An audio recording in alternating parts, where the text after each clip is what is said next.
What's going on YouTube, and welcome back to Rocky Top Collectibles. Today we're going to be going over the subtle differences between Shadowless and non-Shadowless themed decks.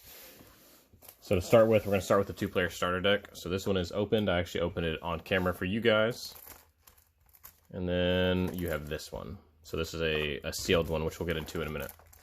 So right off the bat, you can tell by looking at it the real quick eye-catcher difference, which is the energies and the Pokemon and trainer card on the back. So if you see the Pokemon on this one, you automatically know this is going to be a just unlimited regular deck, even though, you know, there's a Shadowless First Edition Machamp. There's not a Shadowless First Edition Machamp in this. So you can go ahead and set that aside and know it's unlimited. Then you get into the Shadowless one. So this one I actually did open up, I don't know, like 8 months ago, and it was Shadowless. So your quick giveaway, obviously the energies, and then you have the 10 damage counters. And then at the bottom, which is the close one, 1999 and 1999. So you can see that and know, hey, there's a good chance that this is going to be Shadowless. But unfortunately, you know, when you're on eBay or anything like that looking, you can't just see this and know it's a Shadowless deck. You have to actually hold it and feel it. And what I mean by that is, so when you squeeze the top, you'll be able to feel the deck on the top. The deck's not on the bottom. So in the unlimited version, you know, the deck comes sideways in, you know, that pouch, and then sealed is the Machamp laying on top of it. So it's not the case with this. It comes in, you know, two decks. They're going to be stacked on top of each other. So you can see where this trainer card is. They're going to be stacked right here. So you'll be able to squeeze down, and you're going to be able to feel that. And then over here, obviously, you're going to have loose damage counters. So later sets, so that's why another reason you can, which we'll talk about that when we get over there. But the damage counters have to be on the bottom. And then obviously, doesn't say version on the bottom, you know, it just says rules. The other ones say, you know, what version they are. And then there's that beautiful card right there. But, so obviously it's sealed, you know, so you can't really do it. So here, we got a sealed one, and you're going to see what I mean. So I'm going to squeeze it. So look, no give. Over here, more give. I'm not going to squeeze it too hard because I don't want to damage the box. But I already know deck's on top. Now, you shake it. You guys can hear that. They're clearly, you can feel it as you shake it, clearly on the bottom. See, I held it. Damage counters don't move. Now they move. So right away, you know. You're going to know when you hold it. And that's the unfortunate part, is like, hey, when you buy these online, that's your chance you take. Like, I took a chance on this one. So now I could open it and pretty much guarantee that they're Shadowless cards. All right, so now we get into this one, which is the harder. These are much harder to do. Because really, without the gold strip, which you can see on the top, if there was a gold strip across the top, which is the pull tab, you would automatically know that these are Shadowless decks, just because that's all they printed with the gold strip, and that's why the gold strips are so expensive, especially for the Zap. I mean, I don't even know what the Zap's at right now, but the gold strip has a chance to ghost Pikachus, and that's why it's insanely priced.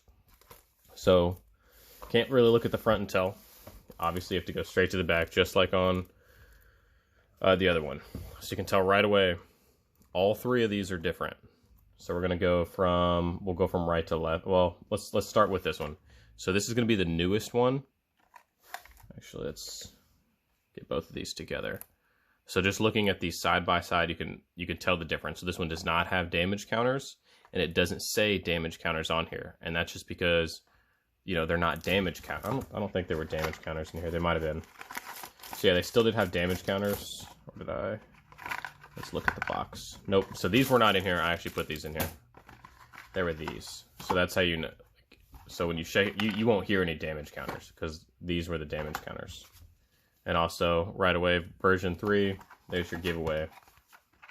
But like I said, you won't be able to tell. But you can look at this one, and the probability of getting any Shadowless cards from these is like, it's pretty much non-existent. The big thing is with all of these, they were all printed, you know, relatively around the same period of time. They just did subtle changes, and that's how you could tell as they shifted, you know, towards the unlimited set. So it's covered up, it's in the back, not in the front. So we're going to go on to the next one. So this is the one before this one. So obviously, you know, he's in the back. Still got damage counters. So you can see the damage counters.